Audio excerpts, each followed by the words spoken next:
So from 2011 to 2020, the tabletop system I played the most was Savage Worlds. Today I'm going to share with you my 5 top favorite settings for this system. Now just to be clear, there's a number of popular settings I haven't played. Flash Gordon, Rippers, Hell on Earth. So I'm not going to be sharing any of those. It's nothing against those, I just don't have enough experience or haven't played them or read the books. The 5 I'm focusing on today, I have extensive experience playing and have a lot of insight to provide for those of you who might be interested in checking out some of these settings. At number 5, we have Savage Worlds Rifts. Now, this one kind of snuck in. I am a huge fan of the original Rifts. I've got my book right here. So just the fact that they were able to release something new for Rifts is huge for somebody like me. This is probably the RPG game that I've played the most over the years in general. In Rifts, the idea is basically that rifts have opened up all across Earth and beings from other planes have kind of entered Earth, and there's been a great kind of reckoning all around the world. And in this game, everything under the sun is merged. You have stuff from ancient times, heroes from lore, pantheons from ancient Greece, Atlantis, ancient Egypt. You've also got alien beings, other dimensional beings.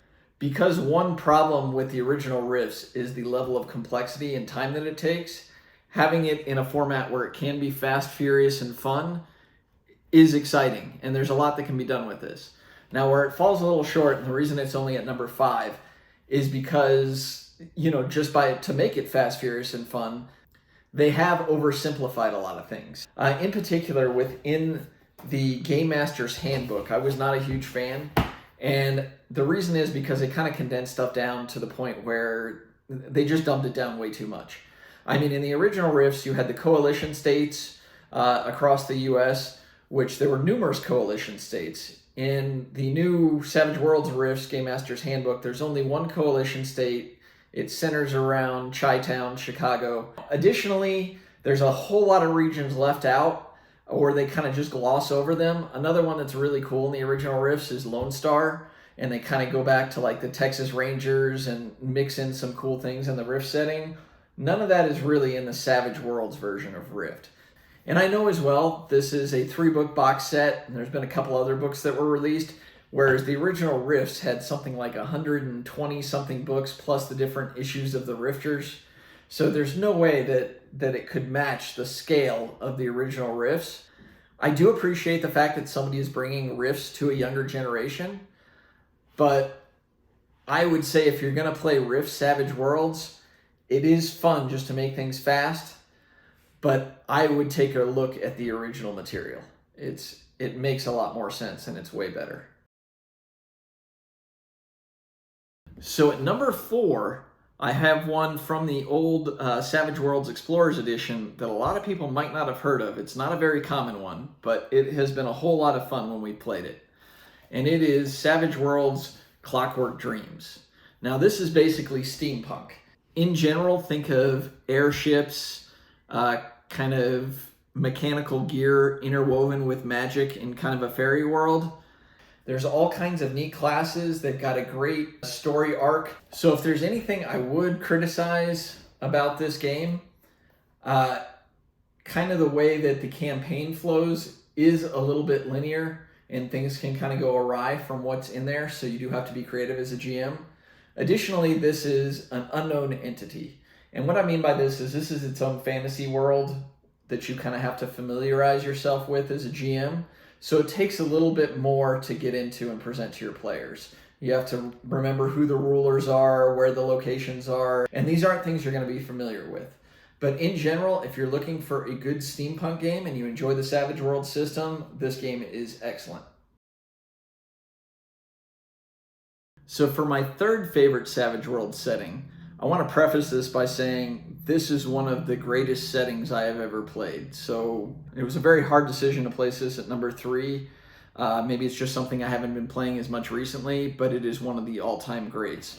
And so at number 3 for Savage World settings, I have probably the flagship of Savage Worlds, Deadlands. And just to give some context, if there's people out there that haven't played this, It basically takes place in our real world in 1863. It's an alternate history where something was unleashed and it kind of brought in dark forces and kind of created a hell on earth within the Wild West. So think something along the lines of Jonah Hex. Now, in the story, essentially, you've still got the North and the South. The Civil War has all but ended. There's still a lot of tension between the two sides. That's more on the eastern coast. Go further out, you have some of the cool places from Wild West settings like Arizona, Tombstone, things like that. And then out in California, basically, the further west you go, the crazier it gets. But yeah, essentially, that is the time period. So there's a lot of figures that you're going to be familiar with from history. And it's just an alternate history. So it's kind of cowboys and demons. So there's not much bad I can say about this game. It's incredible. I guess the one thing I could maybe kind of put out there is if you're a character who is more of a magic user or likes to play wizards or something like that, there really isn't a good character for you that kind of aligns with that class. The characters are more like gunslinger, cowpoke. You can have kind of like a Native American style barbarian, things of that nature. Now there is a techno wizard, and you could also be like a priest or something like that and have some kind of divine magic, but there isn't a true wizard type casting class. When you choose this setting, you go into it knowing that, so it was never a problem for anybody we played with. Whole lot of fun. Would highly recommend this game. This is for the Savage World Explorers Edition, and I believe they are releasing one for the Adventurers Edition. So at number 2, been on a bit of a fantasy kick lately, and that's why this beat out Deadlands, Savage Worlds Pathfinder. Have been playing this one a lot lately, play it with the family. We kind of intermix it, just to be honest, into some D&D worlds, but play with the Savage World system. Overall, the system can be a little bit more complex or a lot more to keep track of for a GM, but I think I like this system better than D&D, and I've told people that in the past.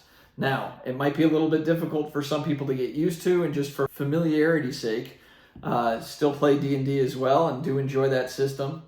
But Savage Worlds Pathfinder, this is the best Savage Worlds fantasy setting. If you get the box set, it comes with the bestiary as well. This is a must-have.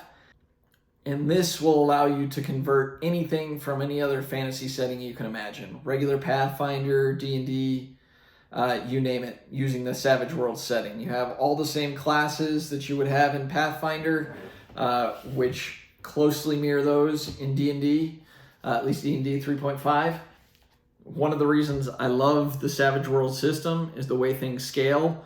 Like a level 1 is not necessarily terrible standing next to a level 7 or level 8, so you can kind of have level 1s intermixed with people that are coming to the campaign regularly at level 7 and still have a whole lot of fun and stuff still works. For anyone who enjoys Savage Worlds, Pathfinder Savage Worlds is a must-have for the bestiary alone. I mean, there has been no better bestiary in general for Savage Worlds.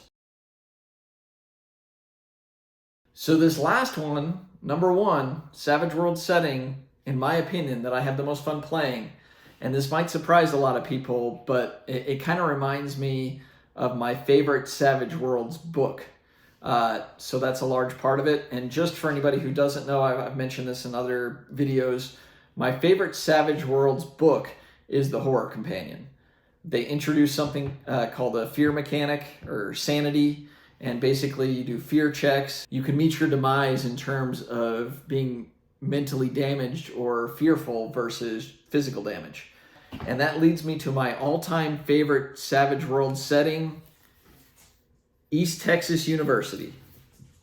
So played this with a lot of friends. We had a whole lot of fun playing this game. So you're in college, it's a college campus. You got a lot of the same rules that you have in Deadlands with shooting and things like that.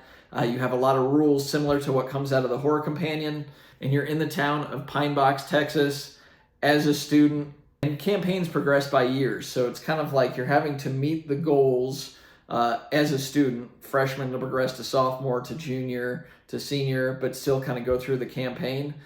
Maybe some of it was the group I was with. Maybe some of it's because right after I moved from the Philippines in 2018, we ended up moving to East Texas. And for those of you that don't know, there actually was an East Texas University. It is now Texas A&M Commerce. Fun little fact there. But this was a really fun, well-written setting. So those are my 5 favorite settings for Savage Worlds. Let me know in the comments below what yours are. As I said, there's a whole lot that I haven't played, a few that I would love to play just based on some nostalgia, Flash Gordon, for example. Tell me about your favorites and what else you'd like to see from Savage Worlds. Thank you so much for watching. Until next time.